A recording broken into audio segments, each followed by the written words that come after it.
کہ گلگت بلتستان کو جب تک آپ آئینی صوبہ نہیں بنائیں گے اس وقت تک ہم کوئی ٹیکس دینے کے لیے تیار نہیں۔ گلگت بلتستان کے اندر جو خالصہ سرکار کے نام پہ جو زمینیں ہتھیانے کی کوشش کی جا رہی ہے وہ غیر قانونی ہیں اور غیر اخلاقی ہیں۔ ہم اپنے جنگلوں کی حفاظت ہم خود کر سکتے ہیں۔ گلگت بلتستان کے لوگوں کے اندر، گلگت بلتستان کے غیور جو غیرت مند نوجوان ہیں ان کے اندر یہ ہمت ہے، وہ اپنے حقوق کی تحفظ خود کر سکیں گے، ہمیں کسی ایفسی کی ضرورت نہیں ہے۔ بسم اللہ الرحمن الرحیم۔ السلام علیکم ناظرین، جی بی بو نیوز کی ٹیم آج موجود ہے بہت ہی ایک اہم شخصیت کے پاس، جن کی گلگت بلتستان کے حقوق کے حوالے سے، گلگت بلتستان کے ایشوز کے حوالے سے بہت خدمات ہیں، اور ان خدمات کا ہی نتیجہ ہے کہ وہ اب گلگت بلتستان اسمبلی کے ممبر بھی ہیں۔ شخصیت کا نام ہے جناب شہزاد آغا صاحب، جو کہ ابھی پاکستان پیپلز پارٹی کی طرف سے اسمبلی ممبر بھی ہیں۔ السلام علیکم آغا صاحب۔ السلام آغا صاحب، سب سے پہلے تو ہم آپ کو اپنے چینل میں ویلکم کرتے ہیں، اور آپ سے ایک سوال یہ ہے کہ چونکہ گلگت بلتستان کے لوگوں کی ایک امید ہے آپ کہ عوام سمجھتے ہیں کہ آپ جب اسمبلی میں آئے ہیں تو انشاءاللہ جو ہے گلگت بلتستان کے عوام کی بہتری کے لیے اقدامات کریں گے بنسبت دوسری پارٹیز کے لوگ اور امیدوار کے۔ تو آپ سے سوال یہ ہے کہ کیا گلگت بلتستان کے حقوق اور ان کو جو آئینی صوبہ یا عبوری صوبہ کے طور پہ ایک جو اسٹیٹس ہے وہ اس حکومت کے دور میں مل جائے گا پاکستان تحریک انصاف کے؟ بسم اللہ الرحمن الرحیم۔ سب سے پہلے میں جی بی نیوز بول نیوز ہے اور آپ کو مشکور ہوں کہ آپ نے موقع دیا کہ گلگت بلتستان کے عوام کے ساتھ سوشل میڈیا کے تھرو اور آپ کے چینل کے تھرو ہم گلگت بلتستان کے مختلف کے اوپر ہم بات کریں۔ خیر، جیسے کہ آپ کہہ رہے ہیں کہ یہ ہماری خدمات، تو میں نہیں سمجھتا میری کوئی خدمات ہے، بلکہ ہم اپنا فرض سمجھ کے گلگت بلتستان کی ہماری جو قوم ہے، میرے جو پسے ہوئے غریب طبقہ ہے، عوام ہے، اور خاص کر طلباء ہے، مزدور طبقے کے لوگ ہیں، تو ان کی نمائندگی کرنا ہم اپنا فرض سمجھتے ہیں، اور فرض تقریباً 25-28 سالوں سے ہم اس فرض کو نبھا رہے ہیں۔ تو انشاءاللہ جو قوم اور جو خاص کر پڑھے لکھے لوگ ہم سے جو امید لگا کے بیٹھے ہیں اور ان کی امیدوں کے اوپر انشاءاللہ بھرپور اترنے کی بھرپور انداز میں ہم کوشش کر رہے ہیں۔ بحیثیت اپوزیشن کے میں ایک ممبر کی حیثیت سے یہ کہنا چاہوں گا کہ گلگت بلتستان کے لیے جو عبوری پانچواں صوبے کے لیے پاکستان تحریک انصاف نے ایک بل لانے کی کوشش کی، اور اس بل کو جب ہمارے پاس لایا تو ہماری جو اپوزیشن لیڈر ہے، جو ہمیں لیڈ کرتا ہے اپوزیشن کو، امجد ایڈوکیٹ صاحب، انہوں نے کہا کہ جب تک آپ اس کو کھولیں گے نہیں، جب تک آپ اس بل کو عوام کے سامنے نہیں لائیں گے، ہم آنکھیں بند کر کے صرف لفظ پانچویں عبوری صوبے کے اوپر ہم آپ کے ساتھ حمایت نہیں کر سکتا۔ تو اس کے اندر بہت ساری چیزیں تھیں، سکون تھے، اور خاص کر اس بل کے پاس ہونے کے بعد گلگت بلتستان میں سمجھ رہا تھا کہ بہت بڑے دلدل میں پھنس رہا تھا۔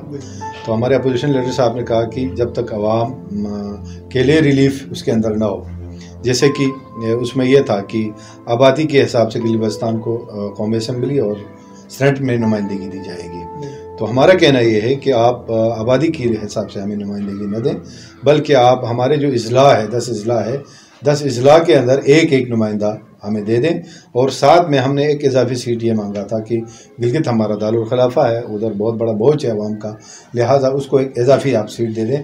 تو کل ملا کے ہمارا مطالبہ تھا کہ 11 سیٹیں ہمیں دے دیں، اور ساتھ ساتھ ہمارا یہ بھی مطالبہ تھا، کیونکہ ہم غریب طبقے سے ہمارا تعلق ہے گلگت بلتستان کے لوگ، تو یہ جو سبسڈی پاکستان پیپلز پارٹی نے اس وقت دی ہوئی ہے اس کا خاتمہ کرنا چاہ رہے تھے اس قانون سازی کے اندر۔ تو پاکستان پیپلز پارٹی کے اپوزیشن لیڈر اور ہم سب نے کہا کہ بھئی جو ہمارے قائد عوام شہید ذوالفقار علی بھٹو نے آپ کو جو عوام کو جو ریلیف دیا ہے اس کی کٹوتی ہم نہیں چاہتے ہیں، بلکہ اس کو برقرار رکھیں۔ تو یہ دو اہم چیزیں تھیں، ایک تو سبسڈی برقرار رکھنا تھا، اور تیسری اہم چیز یہ تھی کہ پاکستان کے دیگر صوبوں کی طرح گلگت بلتستان کے اندر بہت سارے معاملات کے اوپر ٹیکسز لگانا چاہ رہے تھے۔ تو بحیثیت اپوزیشن ممبر ہمارا یہ اسٹرانگ ہے کہ گلگت بلتستان کو جب تک آپ آئینی صوبہ نہیں بنائیں گے اس وقت تک ہم کوئی ٹیکس دینے کے لیے تیار نہیں ہیں، اور پاکستان پیپلز پارٹی کی یہ موقف رہی اور خاص کر اپوزیشن کی یہ موقف رہی کہ جب تک آپ گلگت بلتستان کو آبادی کے حساب سے نہیں بلکہ آپ نیشنل اسمبلی اور سینٹ کے اندر ہمیں ڈسٹرکٹ وائز جب آپ ہمیں نمائندگی دیں گے پھر آپ کے ٹیکسز کے اوپر پھر آپ کے مختلف اور بھی ایشوز ہیں ان کے اوپر ہم دیکھیں گے صاحب. لیکن گلگت بلتستان اور وفاق دونوں میں پاکستان پیپلز پارٹی کی بھی حکومت رہی ہے, تو اس دوران کیا گلگت بلتستان کو صوبہ نہیں بنایا جا سکتا تھا؟ دیکھیں گلگت بلتستان اس وقت جیسے کہ آپ سب جانتے ہیں گلگت بلتستان کا اصل ایشو اس وقت مسئلہ کشمیر کے ساتھ جڑا ہوا ہے, تو اسی لیے لفظ عبوری لایا جا رہا ہے, کیونکہ مسئلہ کشمیر کا جو کاز ہے وہ بھی متاثر نہ ہو اور گلگت بلتستان کے عوام بھی متاثر نہ ہو. تو لیکن یہ انٹرنیشنل ایک بہت بڑا ایشو ہے. اس انٹرنیشنل ایشوز کا گلگت بلتستان باقاعدگی سے ہم فریق ہیں, ہم اپنے آپ کو چوتھا فریق سمجھتے ہیں. جب تک مسئلہ کشمیر کا حل نہیں آتا اس وقت تک آپ عبوری سیٹ اپ گلگت بلتستان کو دی جا سکتی ہے. تو اس کے لیے پہلی سیڑھی جناب آصف علی زرداری نے اپنی دور حکومت کے اندر آپ کو ایک پہلی سیڑھی دی کہ آپ خیر ہم اس کو منزل نہیں سمجھتے. جو آج کا جو سیٹ اپ ہے ہم مشکور ہے زرداری صاحب کے, آج اگر گورنر ہے وزیر اعلیٰ ہے یا منسٹری کے جو معاملات ہیں وہ آصف علی زرداری کی مرہون نعمت ہے, تو ہم اس کو ایک سیڑھی سمجھتے ہیں آگے بڑھنے کی. اسی سیڑھی کو منزل تک پہنچانے میں کون سی رکاوٹیں تھیں زرداری صاحب کو یا پاکستان پیپلز پارٹی کو؟ دیکھیں یہ بین الاقوامی رکاوٹیں بڑی ہیں. بلتستان کو آئین کی طرف لے کے جانے کے لیے بین الاقوامی ایشوز ہیں, ان بین الاقوامی ایشوز کو ان رکاوٹوں کو دور کرنے میں ٹائم لگے گی. جیسے کہ میں نے پہلے ہی کہا کشمیر کاج اس سے متاثر پاکستان کا اسٹانڈ ہے کہ گلگت بلتستان کو آئین کے دائرۂ کار کے اندر لانے کے بعد کشمیر کاج کے اوپر کشمیر کار متاثر ہوں گے, جو کہ پوری پاکستان کی پوری سیاست اس وقت کشمیر پر ہے. پاکستان کبھی نہیں چاہیں گے کہ وہ مسئلہ کشمیر جو ہے نا وہ متاثر ہو. جو ایف سی وہاں پر تعینات کی گئی اس کے اوپر اپوزیشن نے بھی بہت بڑا احتجاج کیا, لیکن کہا یہ جا رہا ہے کہ ایف سی نیا کوئی تعینات نہیں ہے, پیپلز پارٹی نے جو ایف سی لائی تھی وہاں پر وہیں ایف سی وہاں موجود ہے. دیکھیں میں بحیثیت شہری پاکستان پیپلز پارٹی کے علاوہ میں بحیثیت گلگت بلتستان کا ایک شہری مجھے آج تک ایف سی گلگت بلتستان میں نظر نہیں آیا. جو یہ لوگ یہ کہہ رہے ہیں پیپلز پارٹی نے لایا ہے, آپ دکھائیں کتنے افراد ہوں گے. رینجرز کو کچھ ملا کے رینجرز کے ساتھ ہیلپ کے لیے کچھ ایف سی ہوں گے, وہ تو آپ کے سرکاری جو بیوروکریٹس اور سرکاری عمارتوں کے گلگت کے اندر دارالخلافے کے اندر وہ سیکورٹی کے پرپس پہ ہے. پاکستان پیپلز پارٹی نے نہ کسی جنگل کے لیے ایف سی منگوایا ہے نہ مانگنے کی وہ رکھتے ہیں. ہم آج کنڈیم کرتے ہیں, ہمیں کوئی ایف سی کی ضرورت نہیں ہے.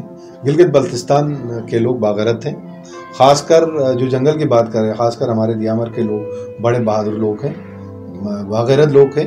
اور جہاں جہاں ہمارے جنگل ہے جیسے کہ بلتستان کے اندر بشوں کا ہے, ہم اپنے جنگلوں کی حفاظت ہم خود کر سکتے ہیں.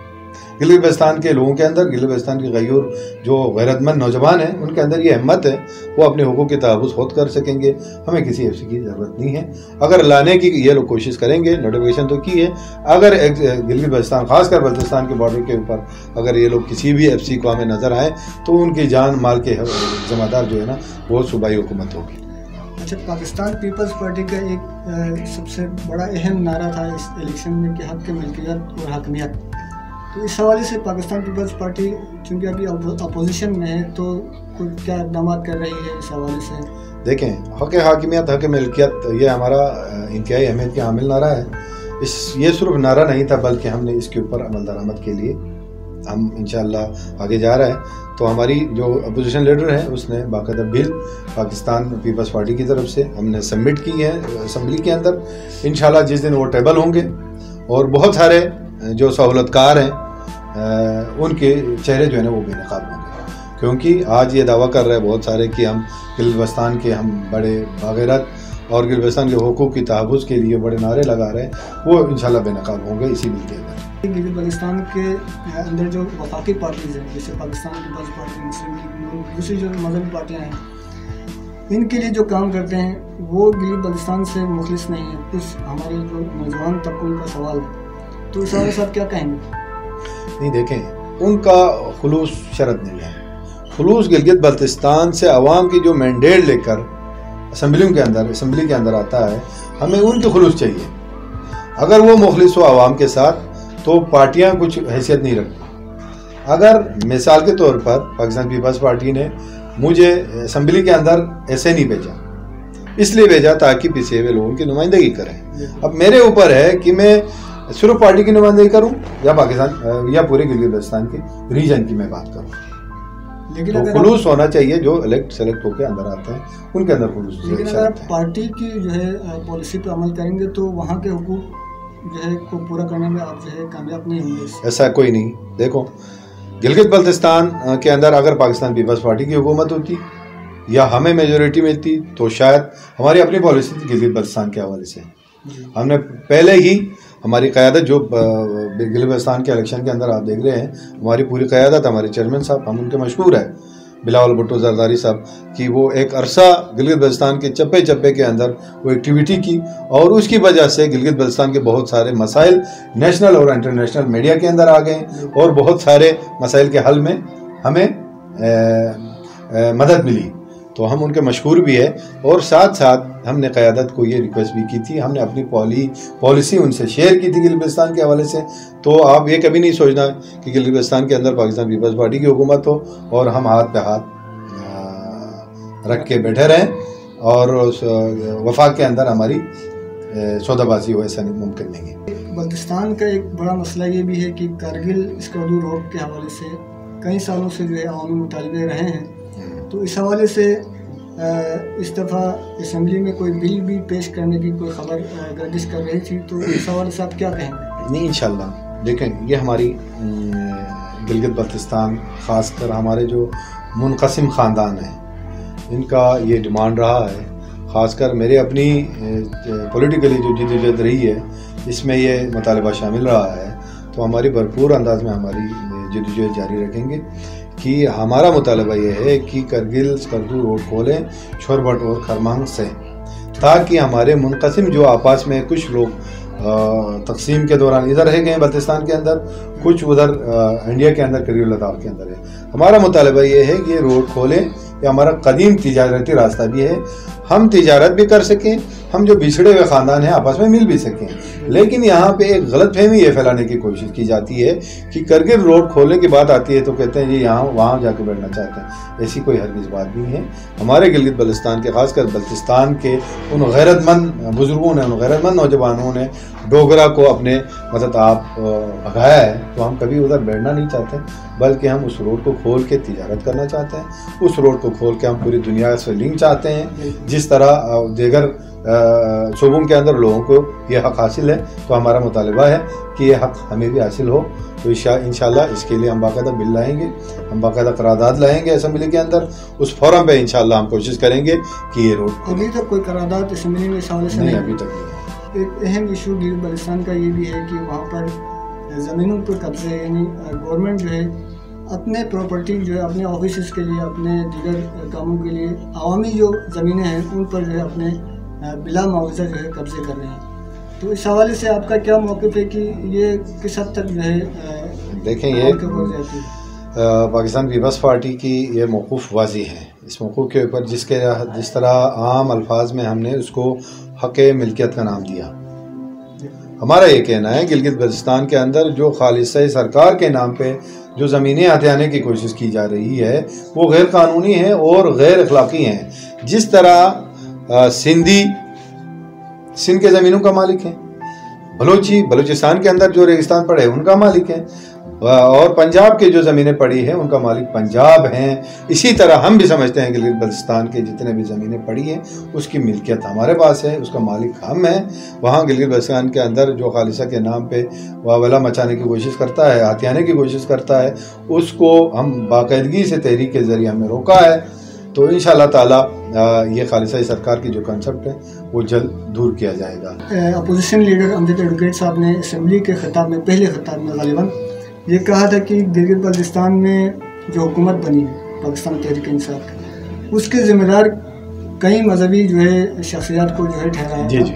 تو کیا آپ اس سے اتفاق کرتے ہیں؟ جی، مکمل اتفاق کرتا ہوں، کیونکہ معذرت کے ساتھ میں ان علماء کرام کو بھی معذرت کروں گا اور مذہبی ان جماعتوں کے ورکروں سے بھی معذرت کے ساتھ کہ وہ ہمیشہ استعمال میں رہے ہیں، وقتاً فوقتاً وہ استعمال میں رہیں، اور وقتاً فوقتاً جو بھی حکومت بنی وہ ان کا دستہ بنتے رہیں. اور اس حکومت کو تو میں حکومت نہیں سمجھتا ہوں، یہ ایک کٹپتلی حکومت ہے، اور اس کو بزور بازو جو خاص کر 2-3 حلقے ہم سے چھین کے انہوں نے ہماری مینڈیٹ چوری کی ہے۔ تو ساتھ ساتھ میں یہ کہنا چاہتا ہوں کہ یہ بزداروں کی ایک ٹیم ہے، بزداروں کا ایک ٹولہ ہے، جس کو میں حکومت نہیں سمجھتا، بلکہ یہ بزداروں کی ٹیم گلگت بلتستان کو سودا بازی کرنے کے لیے، گلگت بلتستان کے وسائل ہیں اس کے اوپر ناجائز قبضے کے لیے ان کو بنایا گیا ہے، اور ان کو باقاعدہ ٹاسک دی گئی ہے، اور انشاءاللہ پاکستان پیپلز پارٹی اور پوری اپوزیشن انشاءاللہ ہم ان کے ڈٹ کر مقابلہ کریں گے، اور سودا بازی کرنے کی کوشش کی گئی تو ہم ان کا جواب جو ہے نا وہ پتھر سے دیں گے۔ اچھا صاحب، آخری سوال ہے کہ کیا یہ جو ابھی پنجاب میں، سندھ میں، بلوچستان میں پی ڈی ایم کے نام سے ایک تحریک چل رہی ہے، کیا وہ تحریک گلگت بلتستان میں بھی فعال ہو سکتی ہے مستقبل میں؟ جی، اگر گلگت بلتستان کے اندر کے اوپر ظلم زیادتی ناانصافی کرنے کی کوشش کریں، خاص کر جو 5واں عبوری صوبے کے نام پہ یہ لوگ ڈرامہ رچانے کی کوشش کر رہے ہیں، اس کے اوپر ہماری حقوق تلف کرنے کی کوشش کریں، اور ایف سی کو لا کے ہمارے اوپر مسلط کرنے کی کوشش کریں، تو انشاءاللہ پی ڈی ایم ہم وہاں بھی فعال کریں گے۔ اور پی ڈی ایم کے اندر جتنی جماعتیں ہیں اس کی کنسنس آج بھی گلگت بلتستان کے اندر وجود رکھتا ہے، میرے خیال سے کئی ہم میٹنگ بھی کر چکے ہیں، تو انشاءاللہ تعالیٰ ضرورت پڑنے پر ہم اس کو وہاں فعال بھی کریں گے۔ ناظرین، آپ نے دیکھا کہ پی ڈی ایم مستقبل میں گلگت بلتستان میں بھی آ سکتی ہے، اور احتجاجات اور دھرنے وہاں بھی ہو سکتے ہیں۔ اسی طرح کے مزید سیاسی اہم شخصیات کے انٹرویوز دیکھنے کے لیے جی بی بول نیوز کو دیکھتے رہیے۔ والسلام علیکم ورحمۃ اللہ وبرکاتہ۔